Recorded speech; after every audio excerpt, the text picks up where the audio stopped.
Here's something that may surprise you about our city's homeless crisis, as we're reaching numbers not seen in more than 80 years. Close to a third of our homeless families are in fact employed, but their low wages can't keep up with the steep rise in rents. So with no real relief in sight, that puts the onus on government. And as one of our next guests, Jennifer Flynn, told the Daily News, the homelessness crisis was not created by de Blasio, but it is his responsibility as mayor to do something about it. Well, the issue itself is intertwined with affordable housing, minimum wage, rent laws, and several other measures that have been discussed and debated in Albany and City Hall. So where are we exactly now that the budgets have been voted on? Will we break the current record, or could we possibly see the numbers drop before winter comes?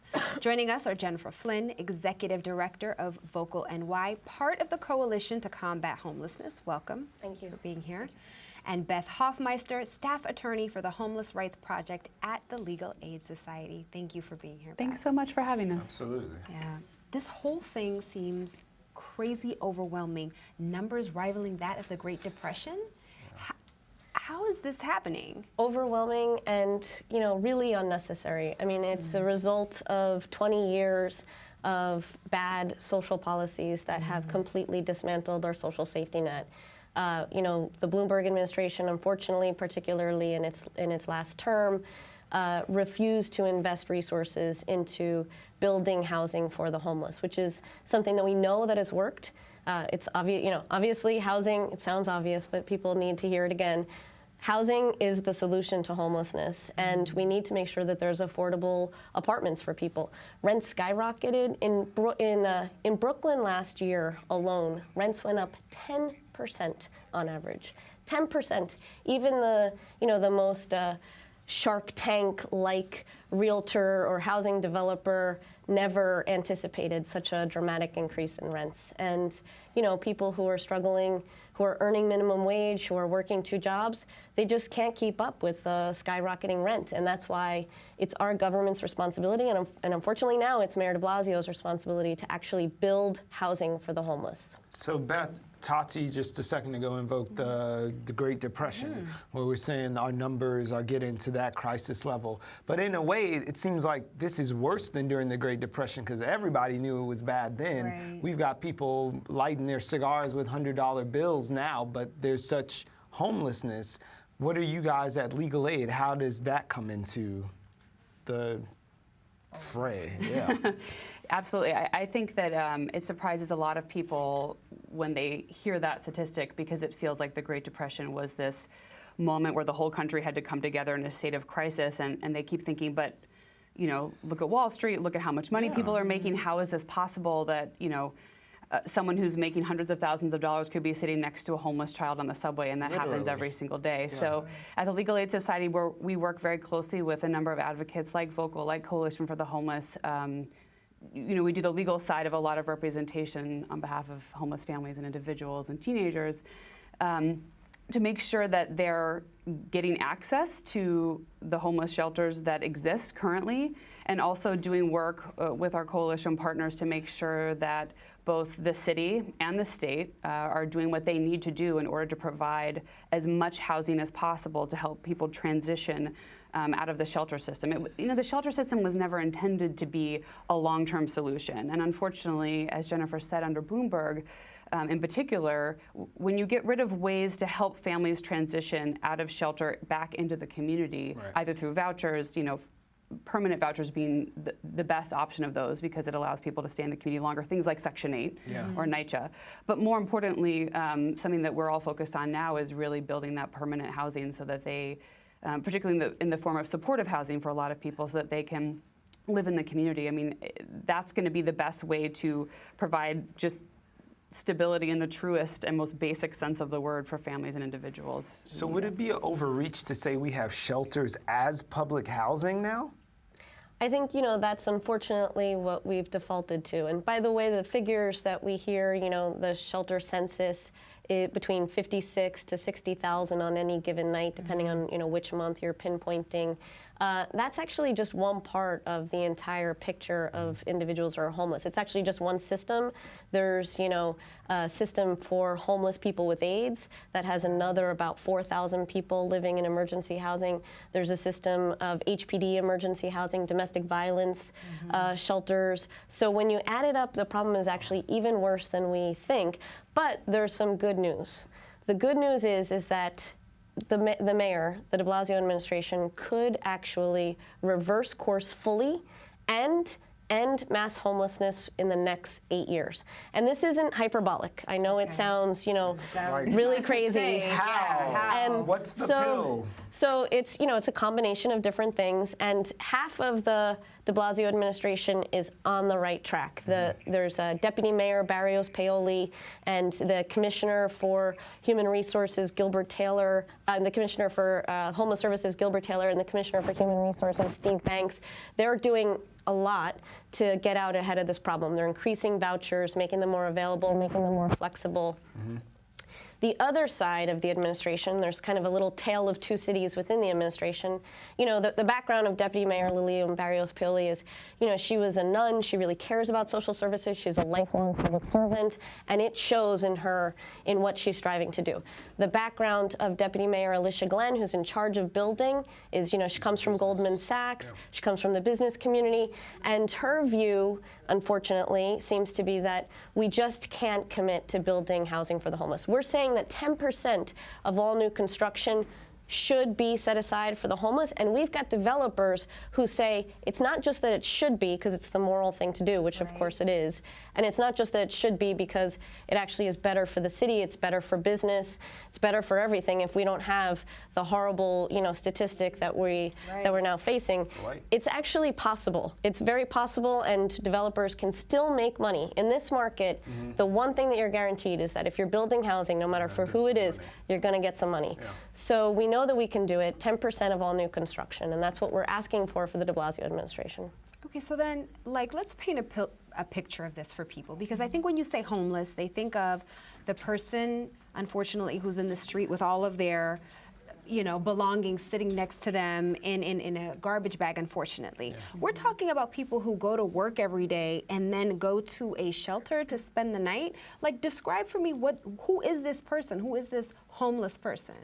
It's difficult to really almost describe one particular kind of homeless person, because there are so many reasons why people become homeless and what brings them into the various systems that Jennifer described. And I would not be doing my job, since I spend a whole lot of time working with homeless teenagers in the runaway homeless youth system, that there really are a plethora of systems that are there to give support and guidance. But I can guarantee you that anyone riding the subway today is probably riding in the same car with someone who is living in a homeless shelter or is homeless in some capacity. And it's not, like you said, just the person who is street homeless. Right. I mean, the vast majority of people who are homeless in New York City are living in the shelter system, which is an amazing thing that we have as a city. It's one of the only municipalities that has an expansive program like this. But it's, as Jennifer said, not enough if the society in which we're all living, creates a situation where a parent who is working full time and whose children are going to school every single day can't afford to pay rent in an apartment so they can all live together, and is living in a shelter where they're having to follow a lot of rules and maybe even be at risk at not even being able to get in, depending on whether or not they're able to show a housing history and things like that. So here's the thing, then what isn't this kind of a problem that's stemming from our housing problem? Because it could be someone who's going to work and taking their kids to school, but then there are a lot of just working people who live with 4 other people because it's just so expensive to live here, right? Mm-hmm. Yep.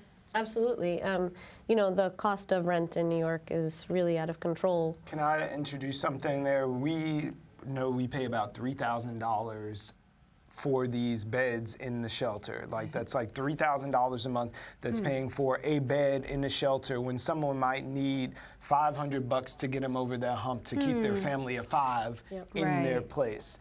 So, You gave us 8 years and some coalition of the willing, and then some little people who might not be so on program. But are there creative ways that we can start to issue vouchers again, or really make the money that we're spending work better to service New Yorkers? The mayor should be celebrated because he actually has an incredibly ambitious plan to build housing, 200,000 units in the next 10 years. Yeah. And that is historic, and that is something that we should cheer about. What we need to do is we need to make sure that a large portion of those apartments are actually affordable for people who are earning $40,000 a year, $30,000 a year, $15,000 a year.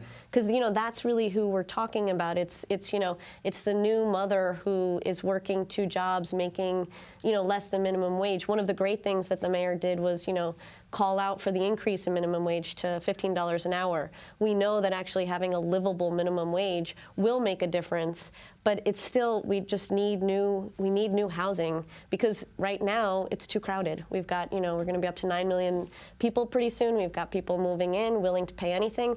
And on the other hand, your point about paying $3,000 for a shelter bed, there's actually not really this tight market at the high. If you want to rent a $10,000 apartment or for a month, you can do that. There's lots of places to choose from. Yeah. So we do need to do something to close the income gap, to close. We passed another milestone. We just sold our first apartment in New York City that cost $100 million. $100 million for an apartment, not for a house on Central Park or whatever. Your floor. Or a building. Yeah, or a whole building. It's like $100 million. Yeah, right. Exactly. Right. I think, as Jennifer has touched on, there are these vouchers out there that are going to enable families to move out, but the housing stock in that we're finding in that kind of all going for that one piece it of pie. is, and there are families now who are in shelter, who have vouchers, who've been approved for them, who can't even move out because there are no places for them to move.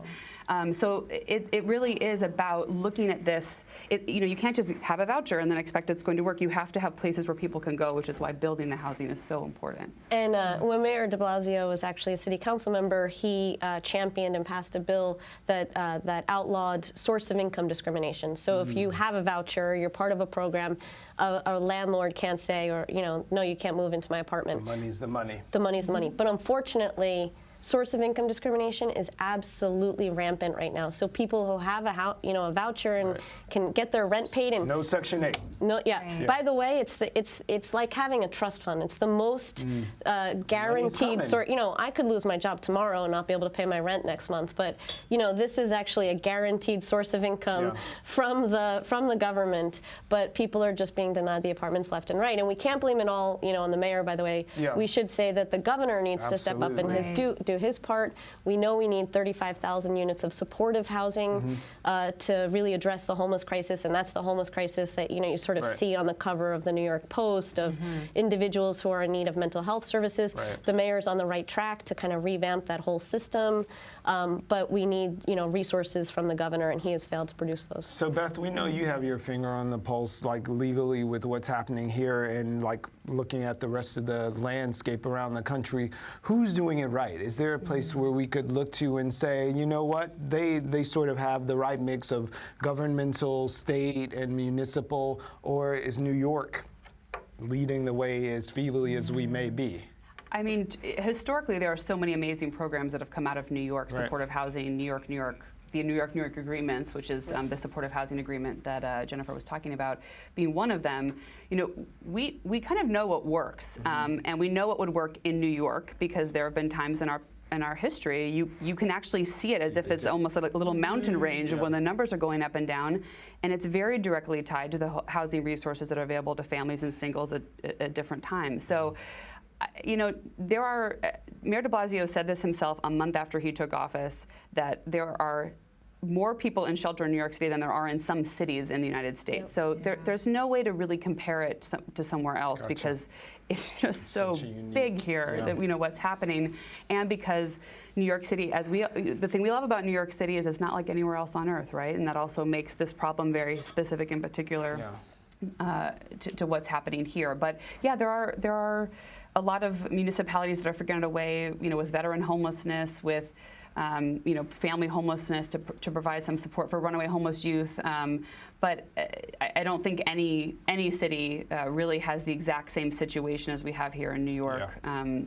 That would be comparable enough. But again, we know it works. We have the tools. We just need to implement them. And we've done it before. Mayor Koch, in his administration, when his homeless shelter census was at 15,000, he committed in his 10-year housing development plan to set aside 15,000 units of housing for the homeless. We're really calling on Mayor de Blasio to have that kind of vision and to do that. Mayor LaGuardia, who is often, the memory of is often evoked by Mayor de Blasio as a great leader.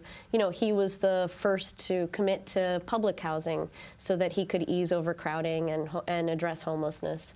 The homeless problem was nowhere near what it is right now. So we need that kind of leadership right now. We need the part of this housing plan is bold, but we need enough units to actually house everyday New Yorkers and very poor New Yorkers. All right, let's tweet Alicia Glidden today.